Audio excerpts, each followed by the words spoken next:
Hey everybody, Dr. T here. It's Sunday, July 7th, I believe. And I just wanted to come on, answer some questions. I don't really have an agenda.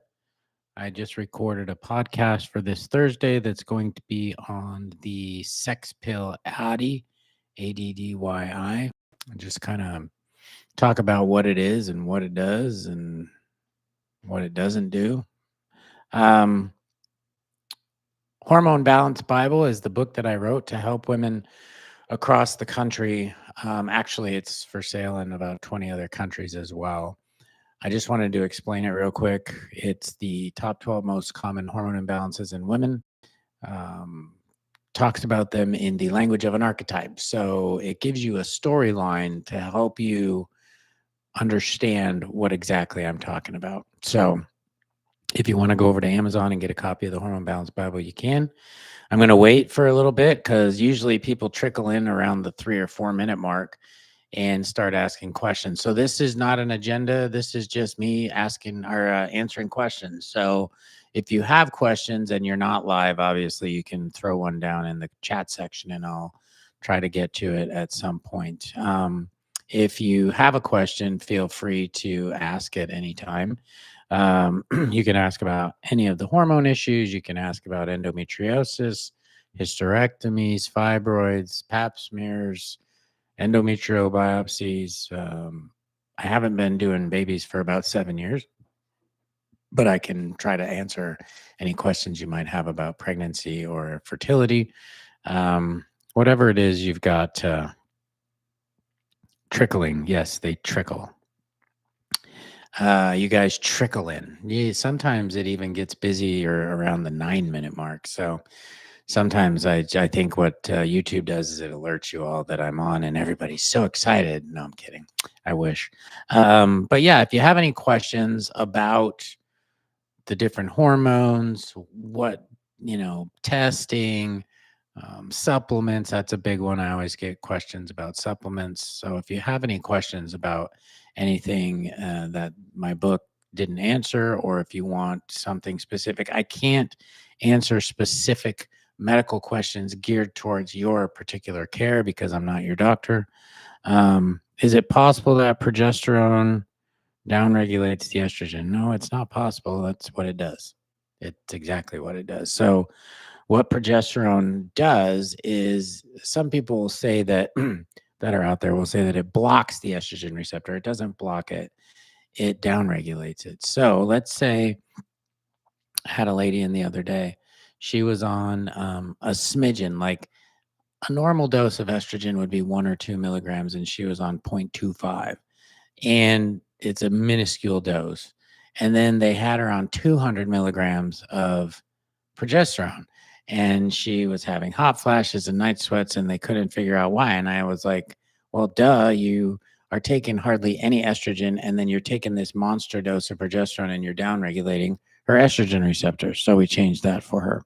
If you have fibroids, can you take HRT? Yeah, it's not a contraindication.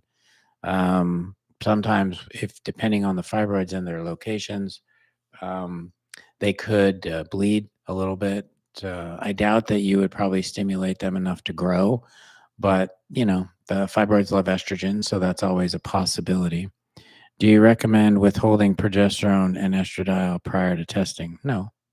I want to know what you're doing when you're on the hormones that you're on, so I need you to take them. What's the downside of pellets? I have about 50,000 things that are out there.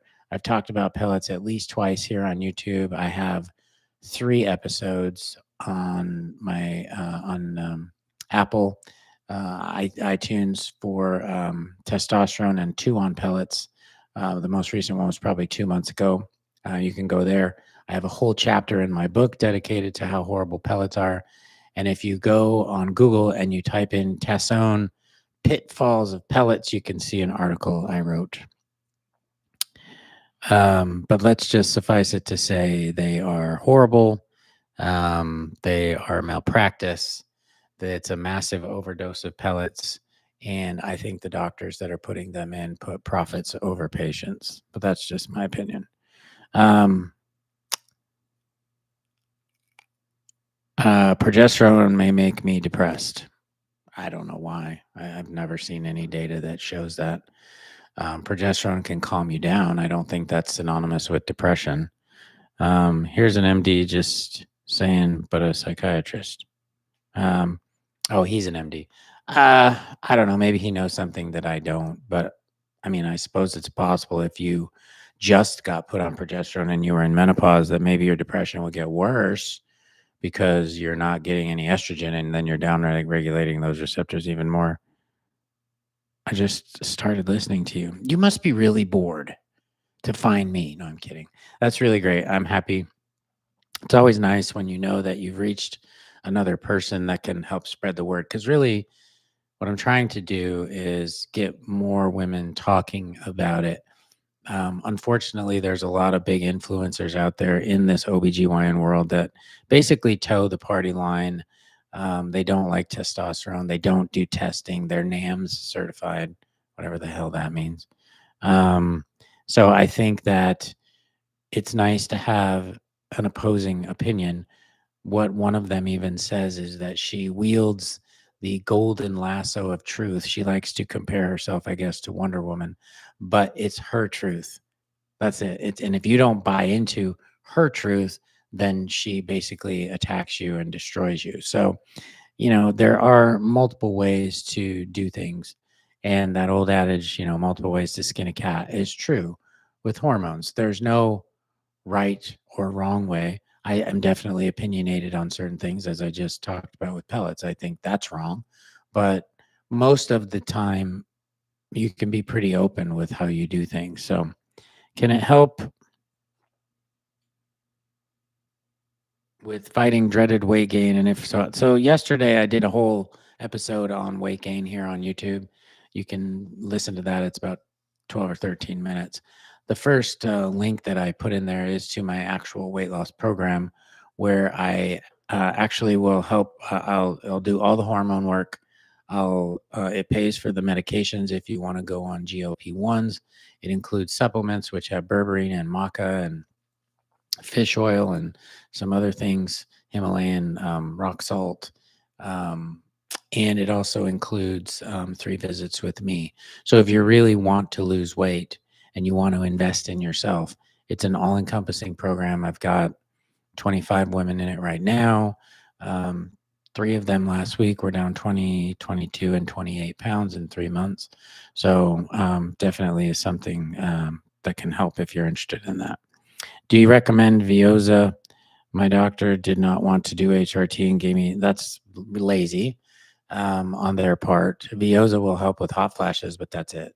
It's not going to help your bones. It's not going to help your heart.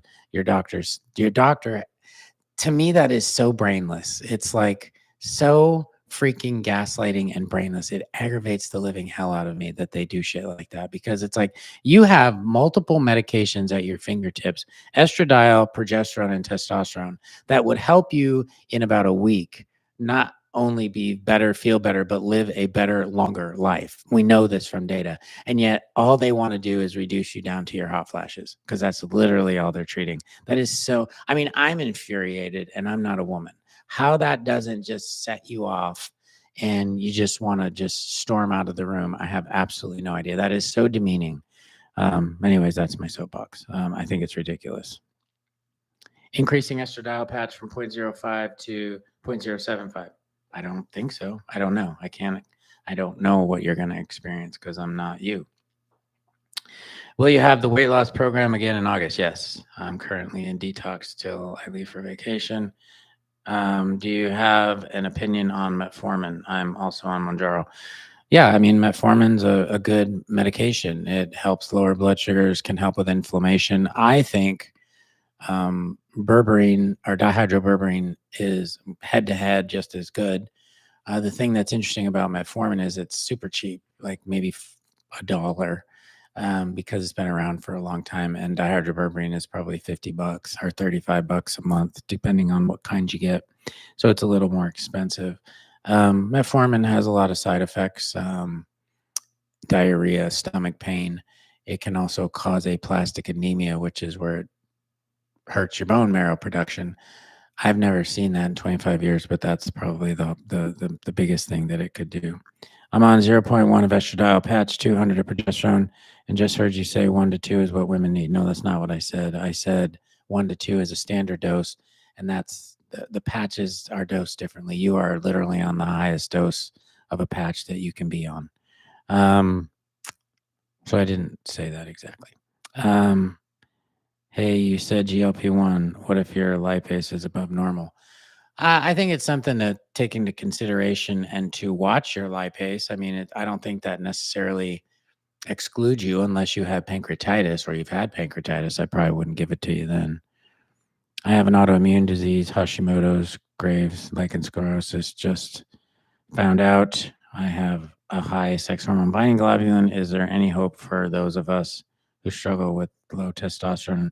Well, the only reason you have high SHBG is because you either have high estrogen or you have high amount of inflammation. So you want to work on getting the inflammation down. I do that all the time with supplements and low dose naltrexone. So you can always call the office. Does estrogen stimulate the growth of a benign fibroadenoma? Fibroadenomas are interesting. They are distinct breast tumors that are usually in younger women, and they can be good size. They're always benign, and it's just like a hard lump. We don't know what they're caused by, but some people believe that they have a hormonal etiology, and they can be sensitive to estrogen. So, but you have to think about this, especially with HRT. The amount of estrogen that you are given with most HRT, this does not apply to injections or pellets, but with usually topical creams, pills, and sublingual tablets, the doses are super low. And so most of the things will not probably do that to you. I think it's something that you could consider and keep an eye on. I think there is also an ad coming in like 10 seconds. So I just wanted to let you know I'll stay on. When the ad pops up, I'll be right back, and then we'll finish up with some more questions. So think of some questions for me. 1 second.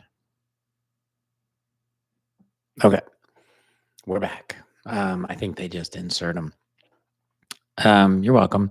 Does estradiol negatively affect your gallbladder? It can, but again, when we say that estrogen affects the gallbladder, we're usually making reference to birth control pills, which are, first of all, synthetic estrogens that affect things differently. They hit the receptors differently. I don't think that that necessarily applies to HRT, which is bioidentical. I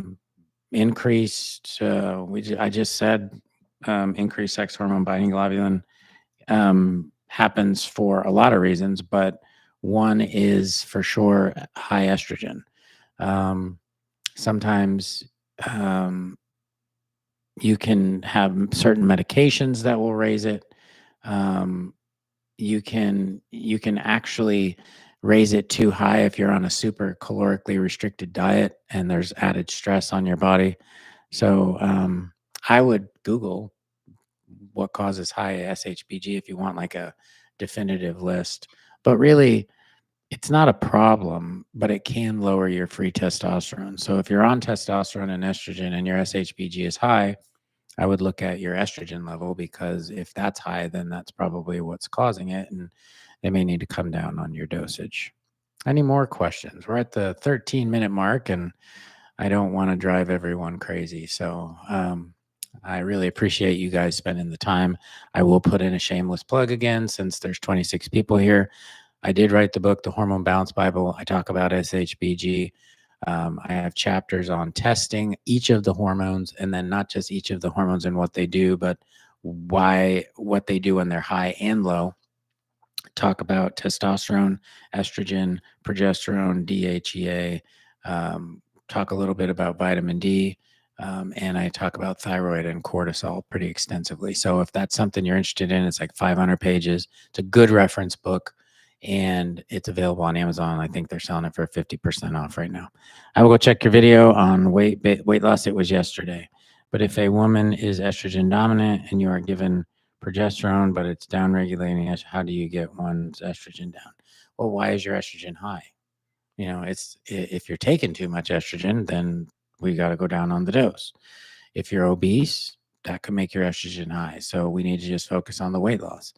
Um, if you have a big ovarian cyst, there's different things that can cause your estrogen to be elevated. So we got to figure out what the cause is. There isn't one select way of lowering your estrogen, for sure. So the other thing is, what I'd like for y'all to do in the comments too is leave me posts or comments on what you want me to talk about. Like I had a bunch one day that wanted to do Hashimoto, so I did a little 10-minute deal on Hashimoto. So anytime you want to learn more about a particular topic, let me know.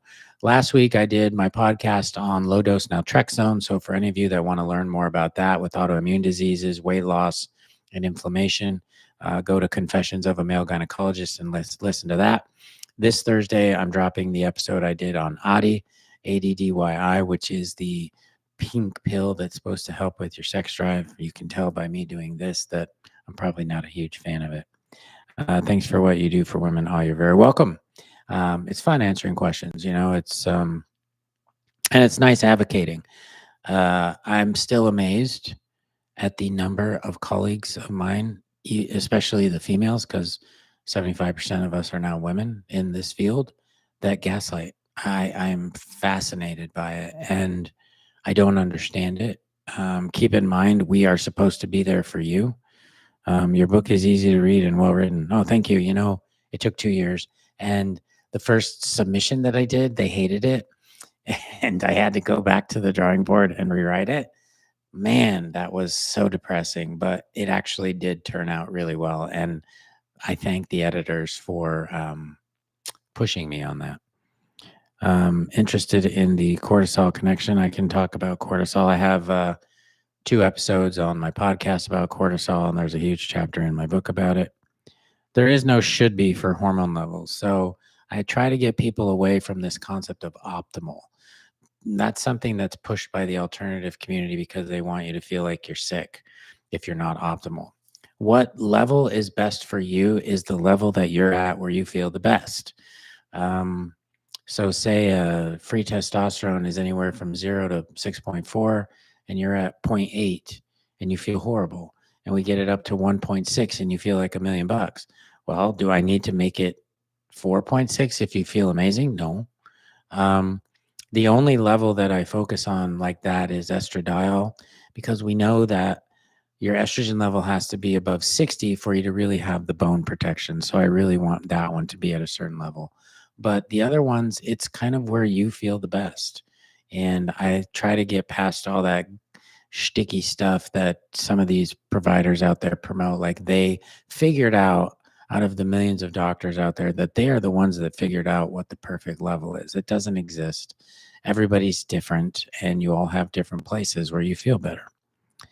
Still never got an answer as to why I had DIC after my 3rd big birth.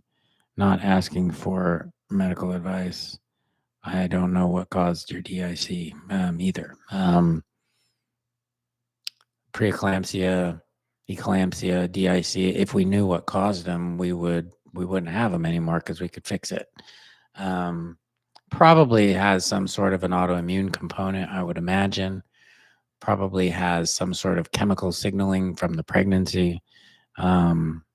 But it's not something we know, or else we would stop it from happening, unfortunately. Yeah, I figured that's what you meant, was vag, not vague. But yeah, it's a pretty scary thing, DIC. You just bleed and bleed and bleed. But it's in that spectrum with preeclampsia, eclampsia, and HELP syndrome. And so it's definitely something that is probably, like I said, autoimmune, because the pregnancy itself suppresses the immune function. And so there's probably something there. And that's why a lot of women also have issues with their thyroid. And it's really interesting. Autoimmune disorders in pregnancy, 1/3 get better, 1/3 stay the same, and 1/3 get worse. Hello, you're 69 years old. Never been on hormones of any kind. Doctors recommended because of cancer or risks. No cancers. I mean, That's a discussion you have to have with a physician, obviously, who knows your medical history and who you are and can talk to you about the risks. There's always a risk with any medication. Women that are over the age of 63 who have never been on hormones or who haven't been on hormones for at least 10 years. If you take estrogen and you have calcified plaques in your coronary arteries, in your vessels of your heart, there's always a small chance that those calcifications can soften and break off, which would potentially cause a heart attack. So you need to be aware of that. I usually will recommend women that are in that group get a CT scan of the heart to do a calcium artery score. It's like $100, easy to do. Just so you know, if you had a ton of calcifications, you probably wouldn't want to start on estrogen until you had a cardiovascular workup. If you had zero, then I probably wouldn't have a problem putting somebody on that, on estrogen. So yeah, a lot of nuances with healthcare, and there isn't just one. I know some doctors would just wantonly put you on it and not even think about it, but you have to think about all the what ifs, you know? And the main thing at 69 that you want to think about is your bone density, and it is super helpful. Estrogen helps you slow down bone loss, and testosterone builds bone back. So it's kind of a 1-2 punch. So even if you decided not to go on the estrogen, you could still go on testosterone, and that would help with the bone. Um,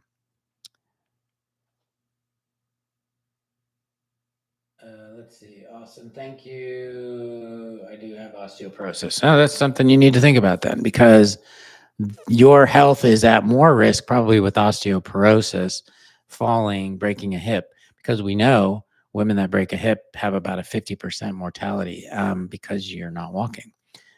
So that's something to definitely keep in mind. So I will be back tomorrow. We went 20 minutes today. That's awesome. Thank you so much for the questions. Remember to head over to Amazon, get your copy of the Hormone Balance Bible so you can ask me some more questions and you can get a little bit more in depth. I think it's a great reference book. Have a good Sunday night, and I will see you tomorrow.